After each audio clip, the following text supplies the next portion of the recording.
یہ جو واقعہ سقیفہ بنو سعدہ کے اندر جو واقعہ ہوا، ایک چیز تو طے، اچھا مگر اس سے پہلے اسی سے ریلیٹڈ بھی ہے کہ جناب رسالت مآب صلی اللہ علیہ وآلہ وسلم حضرت ابو بکر کو سورہ برات کی کچھ آیات دے کے روانہ کرتے ہیں. بعد میں وہی آ جاتی ہے کہ یہ آپ یا آپ میں سے کوئی، مطلب ظاہر ہے وہ مقام من نیت ہے، وہ جناب علی علیہ السلام ہی وہ کریں گے.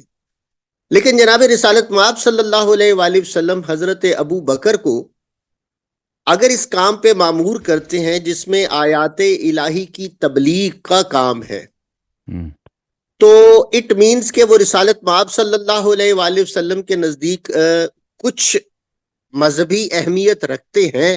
اگر جناب رسالت مآب صلی اللہ علیہ وسلم کے نزدیک وہ مذہبی اہمیت ان کی نہ ہوتی تو آیات جو برات تھی ان کی تبلیغ کی وہ ان کو بالکل بھی دعوت نہ دیتے یا ان کو حکم نہ دیتے، کیونکہ یہ پیورلی ایک دین اسلام کا کام ہے جس میں کسی بھی ایسے شخص سے کام نہیں لیا جا سکتا جو ان کے نزدیک کفر کے درجے میں ہوں. جی سر، اس کا جواب یہ ہے، دیکھیں کہ رسول اللہ صلی اللہ علیہ وسلم کوئی چیز اللہ کے حکم کے بغیر نہیں کرتے. اگر انہوں نے، اور اتنا اہم مسئلہ ہے، کوئی چھوٹی سی بات بھی نہیں ہے کہ کفار کو اب دیکھیں مشرکین کے نزدیک مکہ بڑا اہم مقام تھا. مشرک بھی اس کو بہت، ان کے سب مذہبی سیریمونیز وہ مکے میں ہوتے تھے، حج کے لیے آتے تھے، اس کو بہت تقدس کی نگاہ سے دیکھتے تھے. اب جو ہے ان کو کبھی مکہ نہیں آنے دیا جائے گا، یہ اعلان ہوگا. اور پھر ان کے پاس جو رسول صلی اللہ علیہ وسلم کے ساتھ جو معاہدے ہیں 3-4 مہینے تک، ہاں وہ ان کو رسول صلی اللہ علیہ وسلم وفا کریں گے. اس کے بعد ان کے سے اعلان برات ہے کہ جہاں بھی مشرک ہوگا اس کو قتل کیا جائے گا. ٹھیک ہے نا؟ تو یہ بہت ہی امپورٹنٹ سوشل، پولیٹیکل اور ریلیجیس پروکلیمیشن ہے، اعلان ہے نبی صلی اللہ علیہ وسلم کی جانب سے مکے میں. تو اور یہ ایسے اہم چیز کو اللہ کے حکم کے بغیر رسول صلی اللہ علیہ وسلم نہیں کر سکتے. تو اللہ جب در حقیقت اللہ بھیج رہا ہے ابو بکر کو، ٹھیک ہے نا، اور اللہ تعالیٰ کو پتہ ہے کہ رسول صلی اللہ علیہ وآلہ وسلم کے بعد خلافت کے ساتھ کیا ہوگا. تو ہمارے نزدیک یہ یہی ہے کہ اللہ اور رسول صلی اللہ علیہ وآلہ وسلم نے جان بوجھ کر عمدن ابو بکر کو بھیجا ہے تاکہ مسلمانوں کو یہ بتایا جائے کہ یہ شخص اہلیت نہیں رکھتا کہ حتیٰ کفار کے لیے، کفار کے اپنے شہر میں قرآن کی کچھ آیات کی تلاوت کرے. ٹھیک ہے نا؟ اس کی اہلیت نہیں رکھتا، اور اس لیے اس کو عزل کیا. اور یہ عزل جو ہے نہایت ہی توہین ہے اور نہایت ہی ایک بے احترامی ہے کہ آپ ایک شخص کو اتنا امپورٹنٹ مشن دے دیتے ہیں اور پھر اس کو عزل کرتے ہیں. اور اہم بات یہ ہے کہ ظاہری لحاظ سے دیکھیں تو ابو بکر اس کام کے لیے نہایت مناسب ہے، کیونکہ مکہ مشرکین کا گڑھ ہے اور رسول صلی اللہ علیہ وسلم کے خلاف جتنے نہ جنگیں ہوئیں ان کا سینٹر مکہ رہا ہے، ان کا کیپٹل سٹی مکہ ہے.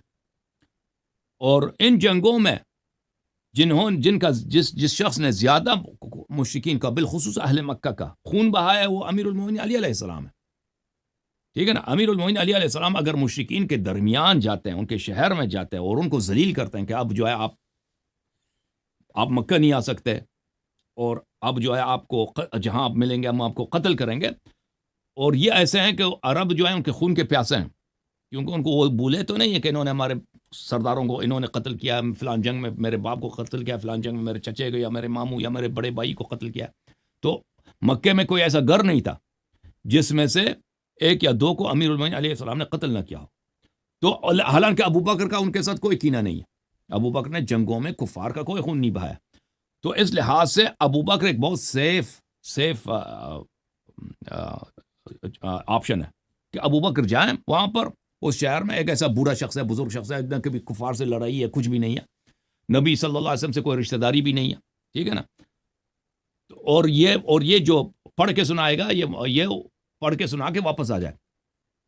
اور علی علیہ السلام اس کے لیے ظاہری طور پر پولیٹیکل لحاظ سے مناسب آپشن نہیں ہے، کیونکہ مشرکین بالکل ان کے خون کے پیاسے ہیں، اور پتہ بھی ہے سب کو، ان کا داماد بھی ہے اور ان کے چچا کا بھائی بھی، چچا کا لڑکا بھی ہے. رسول صلی اللہ علیہ وسلم کا کوئی اپنا بیٹا تو نہیں تھا.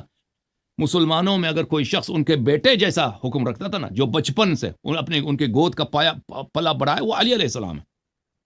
تو ہر لحاظ سے اگر وہ علی علیہ السلام کو یعنی موت کے دہانے پہ بیچتے ہیں، موت کے منہ میں بیچتے ہیں، موت جاز آف ڈیتھ میں بھیجتے ہیں، تو یہ مناسب نہیں ہے، کیونکہ ان کو بڑے خطرہ ہو سکتا ہے. لیکن رسول صلی اللہ علیہ وسلم پہلے ابو بکر کو بھیجتے ہیں، انہوں نے جو ان کو بھیجا ہے اللہ کے حکم سے بھیجا، اور اللہ ہمیں بتانا چاہ رہا تھا کہ یہ شخص، یہ فرد اللہ کے نزدیک رسول صلی اللہ علیہ وسلم کے لیے لائق اعتماد نہیں ہے، حتیٰ کفار کے لیے بھائی معمولی سے 4-5 آیتیں پڑھنے کے لیاقت نہیں رکھتا. تو اللہ تعالیٰ نے اس کو عزل فرمایا اللہ کے حکم سے. اور پھر ابو بکر کے اپنے سوال میں بھی دیکھیں نا کہ مختلف احادیث میں بہت زیادہ سنن نسائی وغیرہ میں کہ وہ جب آیا اس نے پہلا سوال یہی کیا کہ کیا میرے متعلق کچھ آیات نازل ہوئی ہیں، آپ نے مجھے اسی لیے بولا واپس کیا، ٹھیک ہے نا. تو اس نے بھی اپنے متعلق اس کو ڈر تھا کہ بھئی میری اتنی بڑی بے عزتی ہوئی ہے.